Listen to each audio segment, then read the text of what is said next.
Hey everybody, welcome back to Tim Travels. It's Terry, your host, with my sidekick Beatrice, coming to you from Kansas, Ottawa, Kansas. Had a load I delivered a little while ago up in Olathe, and actually I got a pickup at the same spot tomorrow. I told my fleet manager, I said, hey, my 70 clock's kind of depleted, and truthfully, I've been driving so many nights that I kind of wanted to get on the day shift, so because I probably could get it tonight, and I have enough time, but I'm like, I'll just wait, I'll get a few more hours back at midnight, and then that load's going out to Southern Cal, got to be delivered on Monday. So I got a call, excuse me, I got a call from my fleet manager, I guess last week, and he was like, hey, so would you be interested in training? We got this new, idea or whatever solution where we just want to, we're moving away.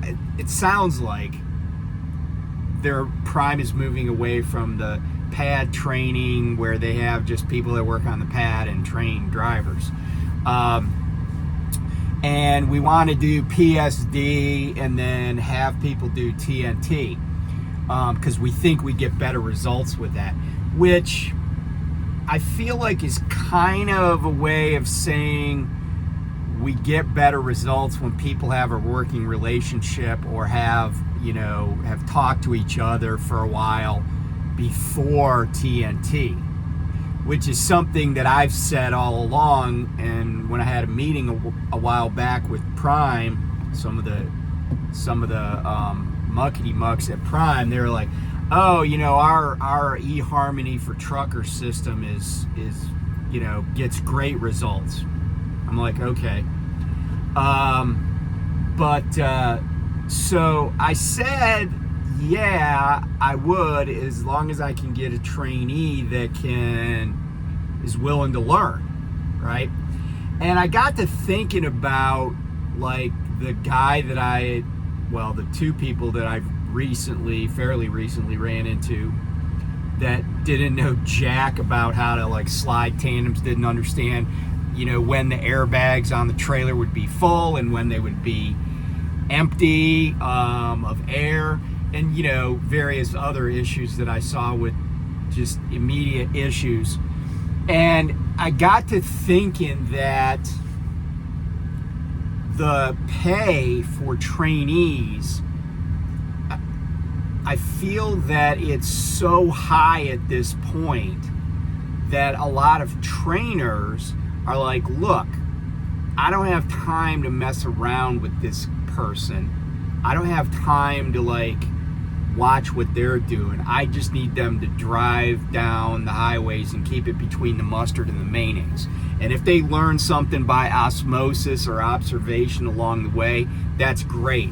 But at 900 plus a week, I don't have time to walk them through everything. I'm just gonna do, because truthfully, if you've been doing this a while and you want to be efficient, you can do stuff quite speedily compared to somebody that hasn't done it before, that has to maybe think through everything, or it just doesn't move as fast. I know, and this is not to pick on her, but I know when I had one trainee on the truck, I would drop a trailer and she would just be walking around the front of the truck if I was driving. I mean, I would be out, have the landing gear down, the pin pulled, and my cables and my hoses hooked up to the back of the tractor, and walking back, and she's coming around the front of the truck. Now, that's both experience, it's, how fast can I move? It's also I was in the military. I was on a fire department. I was, used to doing, a bunch of steps quickly and, but properly, not and I don't feel like I'm rushing. I just feel like I'm moving with alacrity. There's your word of the day from Tim Travels, alacrity.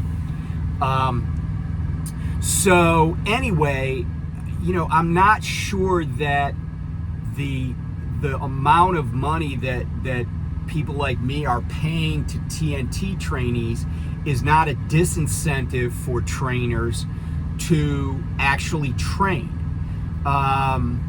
So that's just a thought. I don't know, I don't know if I have any evidence to back that up, but it would seem like it.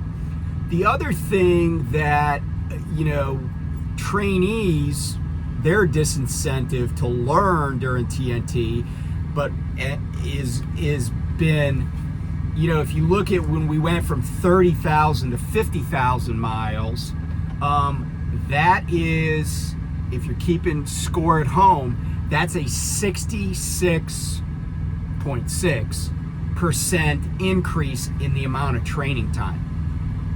That sounds like a lot when I say it like that, but that's what it is. The numbers don't lie, right? If you're at 30,000 and you add another 20,000, that's a 66% increase, 67%. That's enormous, right? And it's real numbers. 20,000 miles, that's going to take a team, around a month, at least a month to run. Teams can run more than that in a month, but given what the freight market's been looking like recently, I think that's probably maybe even wishful thinking. So I think there's a couple of disincentives in place that disincentivize trainers and trainees from really doing quality, getting quality training done during the TNT phase. So getting back to what my fleet manager said, so I'm like, yeah, sure, I'll do it.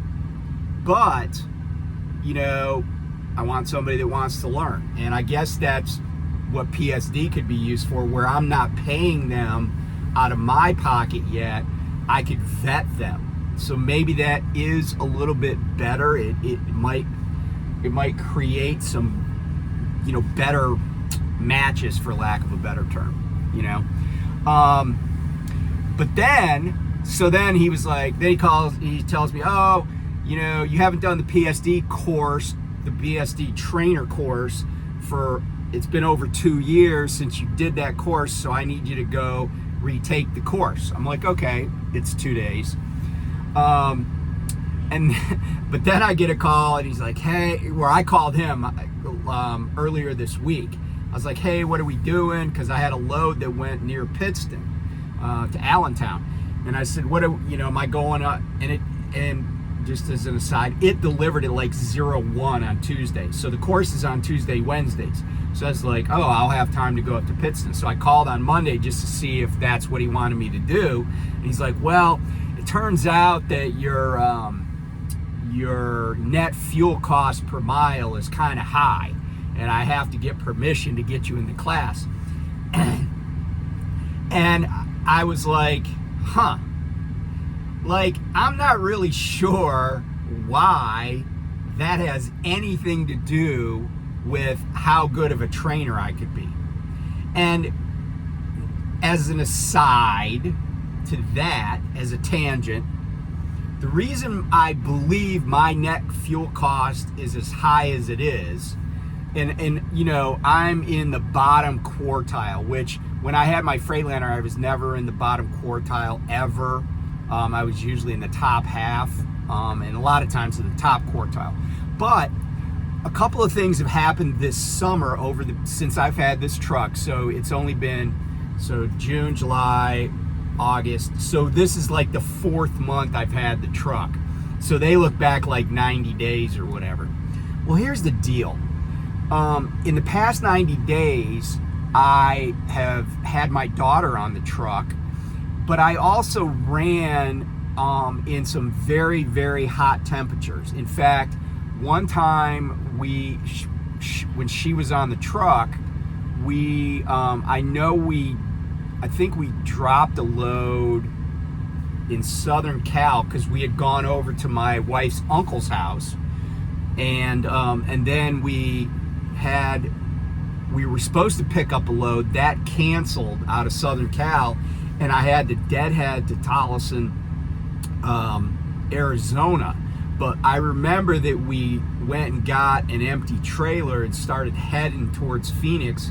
And then because of when the pickup was, I was like, all right, well, we're going to stop and cross the desert at night. But we stopped in Coachella, and it was hot as Hades. And, you know, I couldn't just run the APU. And there have been a few times where I have idled the truck, you know, for the entire time I was stopped. That will certainly drive up your fuel cost per mile, right? Because you're burning fuel, a lot of it, because you got the AC cranked and you're not moving, right? The other thing that I realized is I think that their net cost per mile is based on dispatched miles. Well, as an example, my deadhead on the next trip I'm on, the mileage is 0. But of course, I have driven to a truck stop. So I'm adding, you know, like 60 miles maybe of driving that's not dispatched. And, you know, I know people are going to be like, well, dude, you should just go to the closest spot. You should just park. You could have just parked at Lineage. Well, I don't want to. You know, part of the reason that I enjoy this job is because I can go where I want, and especially working at Prime. Like if I was at one of my previous companies, and by the way, I'm going to talk about training companies in a minute, but if I was at my previous companies, I would go to the nearest pile of dirt that I could park on, you know, if I was using PC or whether I was using PC or not, right? Because they were buying the fuel, it was their truck. And I would just suffer or camp or whatever, you know, you want to call it. And so now, since I'm buying the fuel and I'm a leaseholder, which means I control where this truck goes and how it goes, you know, I drive a lot of extra miles. You know, I was talking about my secret train watching spots. I go to my secret train watching spots in different places when I, like if I went to Manuka and they were like, or if I was at Manuka and they were like, oh, you're picking up a load at Tyson, it'll be ready between 1800 tomorrow night and, you know, 2 a.m. on Saturday, I'd be like, all right, well, I'm going to drop this trailer and I'm going to go shopping, go get stuff to eat, you know, go to a secret train watching spot, whatever, right? Occupy my time, go to a park or, you know, like a trailhead where I could ride my bike on a rail trail or something, right? I hate just sitting around, especially, you know, like if there's something to do, something to see, you know, if you watch this channel, you know, if I'm bobtail and there's a battlefield nearby, there's a good chance I'm going to go there, you know, or a historic site or something cool to see, a park, whatever it is, I'm going to go there. So anyway, I drove a lot of extra miles when I had Brittany on the truck. Like sometimes I would be parked and then like I remember one time I was parked, then she's like, you know, like we had to make a bathroom break. So I headed back to a McDonald's that I'd stopped at for lunch, you know, because I was just killing time. And, you know, I'm not going to change how I do that. And if that's some, you know, showstopper for training, well, I don't know what to say.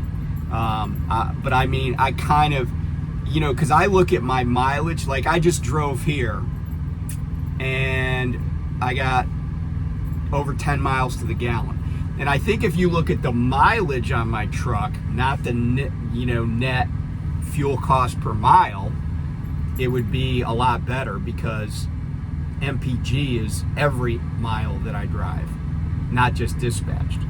So anyway, I'm not really like, you know, sweating the load on that. I mean, I know why it's higher, but I'm not really worried about it. And if that's, like I said, if that, honestly, I see zero relationship to, I see zero relationship to being an effective trainer, but whatever.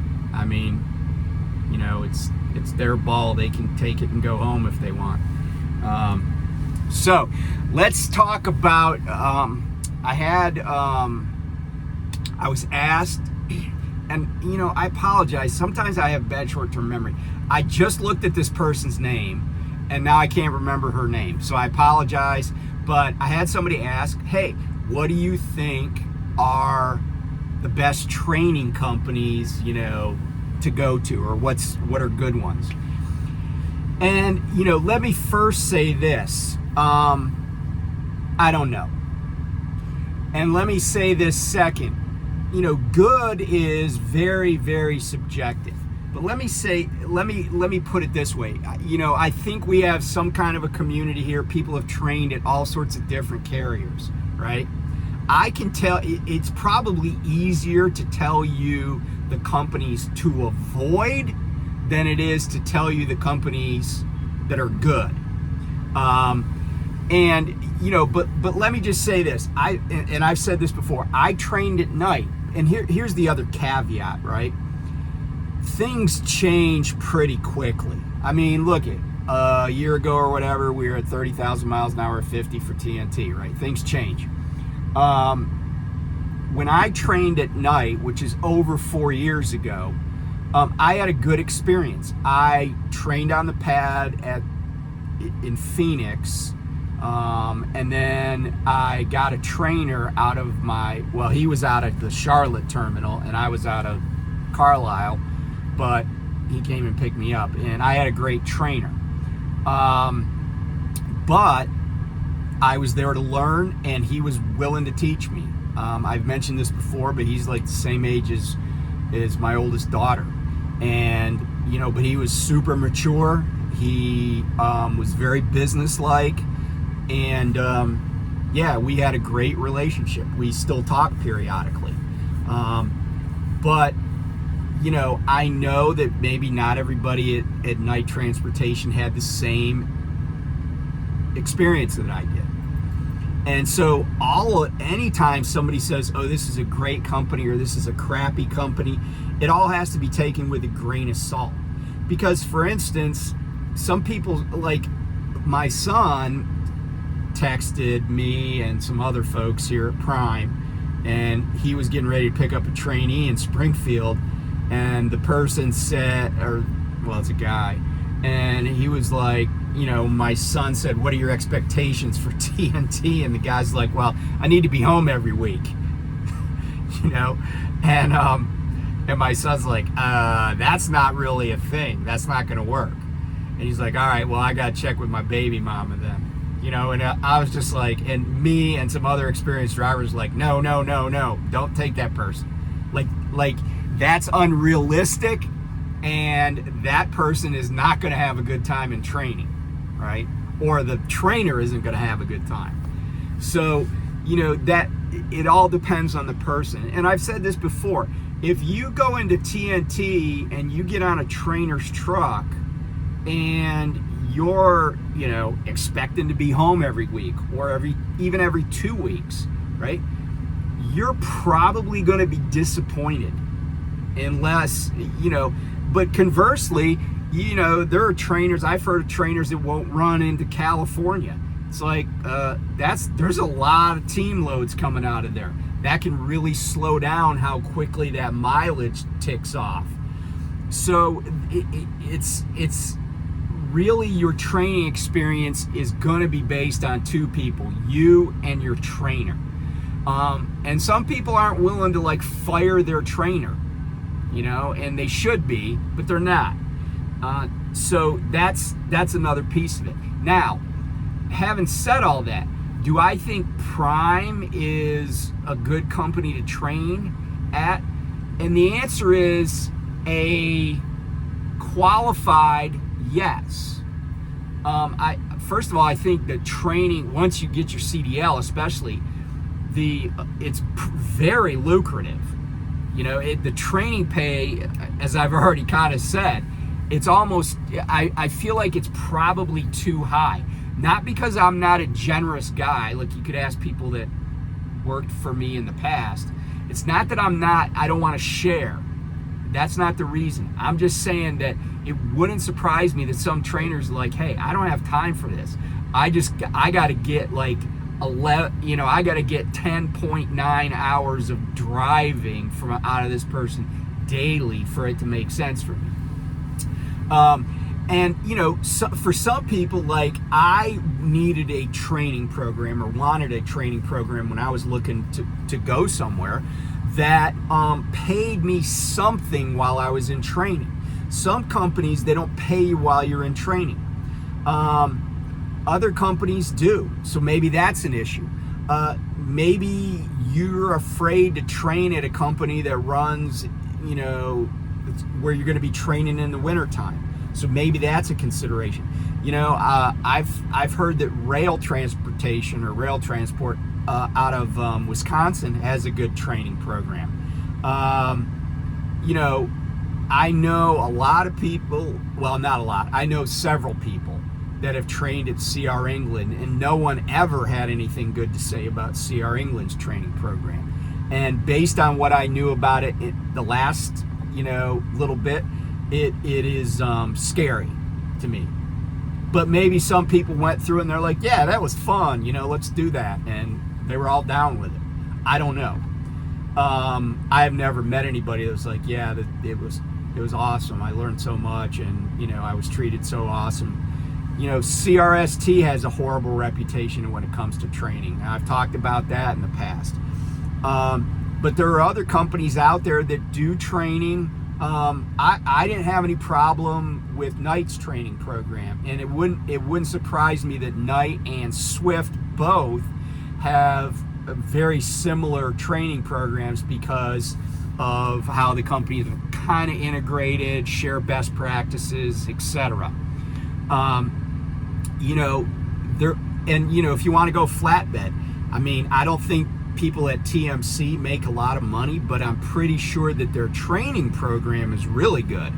From everything I've heard, they're very rigorous, and you really do learn, and it kind of shows.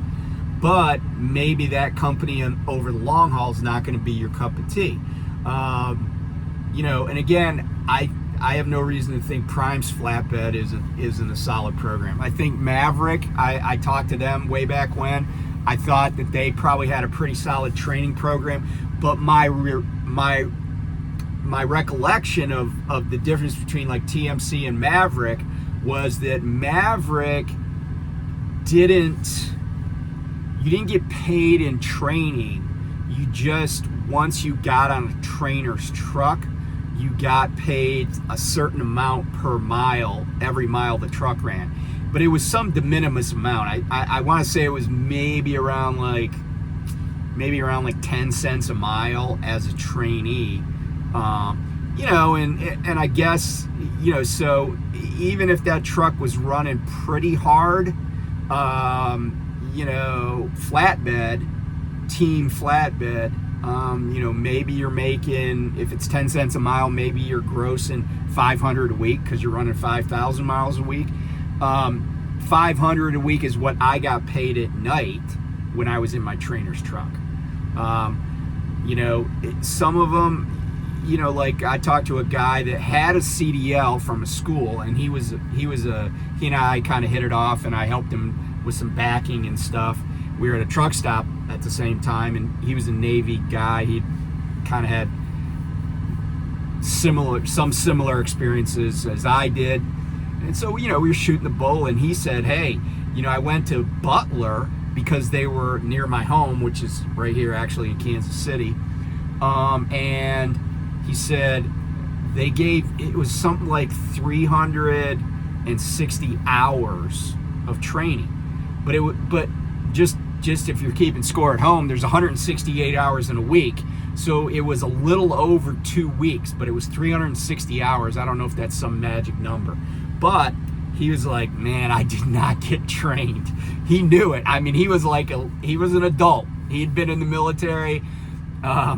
And he actually had a son that was driving at DOT, and he wanted to get on with DOT, but wasn't able to. But he knew he wasn't trained.